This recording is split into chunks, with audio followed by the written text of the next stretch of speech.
Hey, how's it going? Coach Kyle here, and today I'm going to dissect my recent half marathon PR for you. I'm going to show you and tell you strategies, nutritional gear that I used to PR by 2 minutes in a half marathon when the conditions were so bad. It was under freezing. I think the real feel was 26 degrees. It was windy, it was snowing, sleeting, and raining, yet I still crushed it. So I'm going to tell you how you can do the same. I'm Coach Kyle, and I work primarily with plant-based distance runners all over the world, optimizing your running, strength work, nutrition, bringing it all together with great accountability and motivation, and sprinkling on some gratitude practice and mindfulness. And a lot of what I just said that I do with my clients, I did with myself in preparation for this event. I have not trained that well ever, and including last year, piggybacking on a great fall of training for a 255, I took the winter running pretty decent mileage, but kind of just keeping it mostly easy, throwing in some effort here and there, but it was mostly about getting that mileage in until the spring here when it warmed up and I could really start hammering it. I hired a running coach to help me with the last few months of training, mostly to keep me accountable, to bounce ideas off of, and that was super beneficial to make sure I was just crossing my T's and dotting my J's, as I tell my athletes. And I think that even myself as a coach, I still benefit from having that team member on my side, just helping me through the process. And I averaged 75 miles a week for most weeks, hitting 80 miles a week, other than the occasional unloading week. Did a couple races, and it was just a good solid 3 months of training before this half marathon. And I'm so glad it all came together perfectly into an event that I couldn't have asked anything better from. So when it came to the actual event, we drove the day before to Sioux Falls, South Dakota, and this is the largest city in South Dakota. It's on the eastern side, and it's pretty flat. There are some hills in the area, especially going through downtown, but overall this is a really pretty flat, comfortable race. It climbed about 500 feet over the entire duration. I think most of that was in the first third of the event as well. And it was put on by the 605 Running Company, best running store in Sioux Falls. They always do such a good job. Every interaction I've ever had with them has been a positive one. And so if you're ever in Sioux Falls, check out the 605 Running Company. This event that they put on here is definitely a top-notch event. So we stayed at the Holiday Inn downtown, and if there's one really good thing to do, it's get a hotel within walking distance of the start and finish line. It's so nice not to have to drive anywhere. I just woke up about an hour before the race started, had my coffee, put my gear on, and I was pretty much good to go. I actually had time to just sit around and relax for a bit. Going into the event, the weather was not looking awesome. It was definitely an increasing chance of rain and wind with every day as race day approached. And Saturday was so beautiful, and Sunday woke up and it was raining. There was snow coming down, noticeable wind, shaking the trees, and you see that and you're like, oh, this is a little demoralizing, because you train all this time for this event, and something totally out of your control is potentially going to impact how you perform on that day. Marcus Aurelius said that you have power over your mind, not over outside events. Realize this and you will find strength. And I really took that to heart, thinking, being very mindful that I can't control the wind, I can't control the weather, but I can control how I react to it. And so, going into an event where it's going to be that cold, you need proper planning prevents piss poor performance. So thankfully I had all the gear ready to handle these conditions, and I knew mentally that I could still give it my best shot. And I ran a marathon in those conditions at Fargo, and I still ran really well that day, and I knew that I could still run really well on this day. So first off, staying warm before the race is super important. So I started the race with this rain jacket on under a throwaway sweater, and I tossed the sweater a couple miles into the event, and I just wore this over top my singlet, my racing shorts, etc. Now, to keep my hands warm, that was key, because when I did the Fargo Marathon, it got to the point where I couldn't even function with my fingers. So what I did at the Sioux Falls Skedaddle is I wore these medical gloves under my normal pair of gloves, and so these kept my fingers warm. And I'm a person to wear mittens and gloves for, you know, when most people probably wouldn't. But this combo of the medical gloves and the mitten flop over kept my fingers warm, and I could do this if I needed access to my fingers for like a zipper or something, but otherwise fingers stayed warm. That was a perfect combination. So thankfully, a few miles into the race, the rain, the snow, the sleet dissipated, and I ditched the rain jacket, so I was just running in my shorts, singlet, and for shoes, I went with the Injinji, a little taller, not the no-show ones, and I ran in the Nike Zoom X Vaporfly Next Percent. And these performed super well in the rain. Absolutely no problems with these with traction. The bridges were still icy. All the bridges were covered in slush. That was tricky, but that had nothing to do with the shoe. So these performed super well in the rain. Absolutely no problems with these. I had no foot blister problems, anything. So thank you to Injinji for continuing to protect my feet and make a good product. Now, one thing I always recommend is if it's raining, wear a cap, especially if it's snowing, sleeting, hailing almost, because you put a cap on and it really protects your face from kind of those conditions, so you don't have to worry about all that stuff hitting your face. So for nutrition, I had one of these right before the start, my absolute favorite vegan running gels from Martin. And I usually don't use the caffeinated one, but I stopped by the 605 running store and I got two of these before the start, and I had one immediately before the start. And the nice thing about this gel is that it doesn't need to be washed down with anything. It's a jello texture, so it goes down super easily and has just a very light, sweet flavor. And during the event, I took in Cliff Blocks, and I like the Cliff Blocks because they are just little cubes about the size of a die, and I just put one in the back of my mouth and I kind of just suck on it.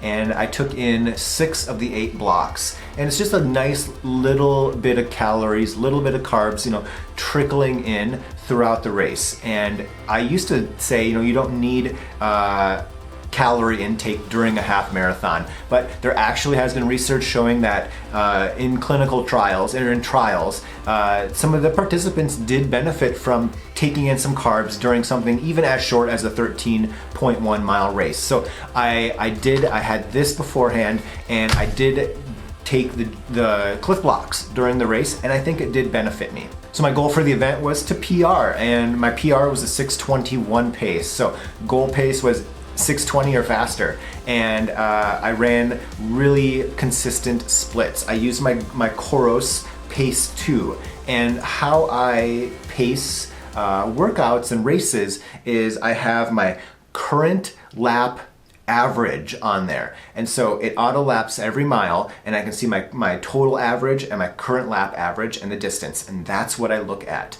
And if I am half a mile into the current lap and I see that I'm averaging a 6:15 pace, I know that I'm right where I should be. And if there were times where I'd look down at my watch and I'd see, oh, I'm averaging a 6:06 pace and I'm a third of the mile into this lap, I can dial it back a little bit. And that it's nice because the goal was basically to remain between 6:10 and 6:20 per mile. And I did that for almost every mile, but maybe the second mile, which was a fairly downhill mile, and the last mile where I dropped the hammer, I think I did a 6:02 for that mile. But otherwise, almost every single mile was within that 6:10 to 6:20 range. So I also tested out the Stride Foot Pod for power, and I know it's not totally waterproof, so I suspect that the rain messed with this for the first 6 miles or so, because the power was just all over the place, completely useless. After that section, it stopped raining around 5K in, so I suspect maybe the wind sensor sensor or whatnot dried out, and then it was able to function fairly normally. And I averaged about 290 to 300 watts per mile, which is pretty close. It's, you know, right where I should average per mile with my power. And then thinking just back to the race as a whole, you know, what it really came down to was, of course, the appropriate preparation and training before the event, and being aware of everything surrounding the race. I executed the night before. We went out, I kept my meals fairly light. We went out for sushi, and I had a pineapple mojito, and you know, I wanted to have a drink at the bar, but I went with the pineapple mojito instead, because I knew that come race morning, you know, even if it's just that 1% difference, it makes a difference to make appropriate choices the day before. And you know, you gotta have empathy with your future self. And now I'm glad I didn't have a drink at the bar hanging out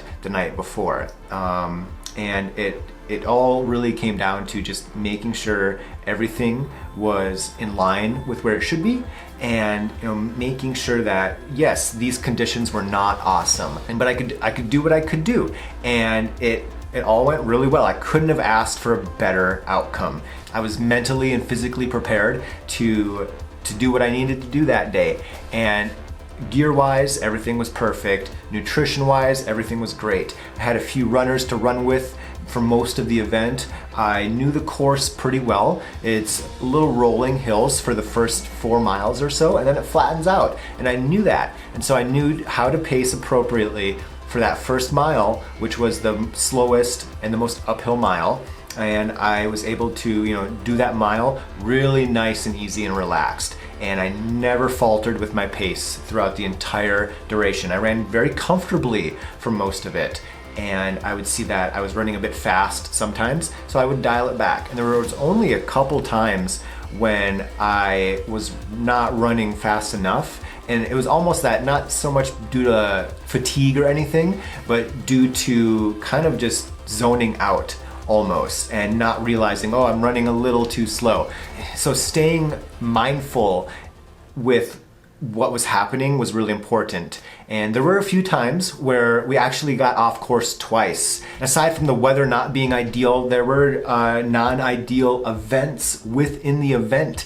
And there were 2 instances where the group of 4 of us that were running together actually went off course a little bit. And a few miles into the race, we got to this intersection where there was a bridge that we had to go up and around or over or something. And the volunteer and the police officer there were moving the barricades. And they said that the barricade company put them in the wrong location. And so we kind of got confused there. We went just a little bit of the wrong way and decided to just, I think we scurried up the side of the hill coming from the river back up to the bike path to go to the right direction. And then there was another instance where there was no volunteer at a turn, and so we actually ran an extra half mile, I think, right there. Luckily we ran into the correct course like a few miles back. Like we did a loop, we ran into that turn, and we're like, oh, we're not supposed to be here, so we just turned right back around. We got back on path. And I learned from Matt Fitzgerald's book that I recently reviewed called The Comeback Quotient. I learned from that book, it helped me in these cases, because he talks about how when you're hit with this perceivably horrible event, you know, what do? You can react negatively, or you can react to the best of your abilities, where you address the situation and you consider, what can I do about this? And so, you know, in my case, I'm not running for place or anything like that. I don't care that there are now suddenly people ahead of me who should be behind me. I'm going for that PR. That's all I care about. And if I end up running 13.6 miles, all I did was I just paused my watch at 13.1, and it was good enough for me. You know, I still ran 9th place, I think, overall. My chip time is 3 minutes, 4 minutes, 3 minutes slower than my actual, you know, 13.1 time, but I don't care. I still gave it my best shot, and totally happy with the outcome. I placed well and I got my PR, and that's really all I wanted. I wanted to have fun, which I did. I wanted my PR, which I got. So if you're thinking about doing the Sioux Falls Skedaddle, I highly recommend it. It's a pretty quick, flat-ish course. You get the hills out of the way at the beginning, and then you're just cruising on the bike path for most of it. There's a number of turns, which turning does slow you down, but the nice thing about that is, while it was kind of a windy day, we never were really like in the wind for a lot of it.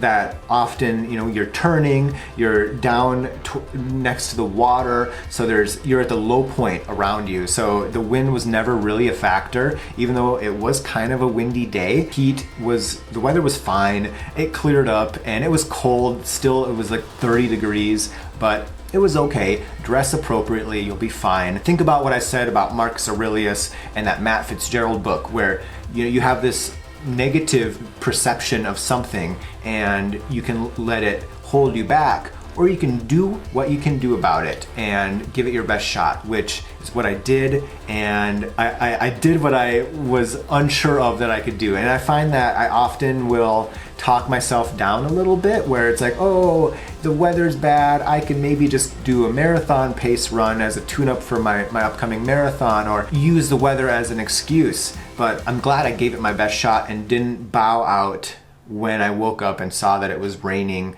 and snowing and sleeting, because I'd be disappointed, I think. And looking back now and thinking about how I feel right now, I feel so incredibly proud that I was able to overcome these obstacles and do better than I thought I was going to do. And my coach, he had total faith in me. And it's funny having a coach. He was like, yeah, you're going to crush it. You're so ready for this. And I'm just like, oh yeah, I'll do my best. But I do the same thing with my own clients, where sometimes they doubt themselves. And I'm just like, oh my gosh, I totally believe in you. You're gonna do awesome, and I have no doubt that you're totally gonna crush this run. Sometimes other people believe in us more than we do ourselves. It still gives you a little bit of a boost to know that this person that you've been working with, they're seeing the details of what's going on with your training and your running, and they believe in you, and you should too. So if you're looking at taking your running up a notch, I of course think investing in a coach is a great option. So if you want to learn more about working with me as you train up for your next race, go to kylecrayons.com, check out that coaching information page, hit that application button, give me some info about yourself, schedule a call, let's chat. Let's chat about where you're at, where you want to be, and what that process looks like to get there. So thanks for watching, and as always, you keep running, I'll keep coaching.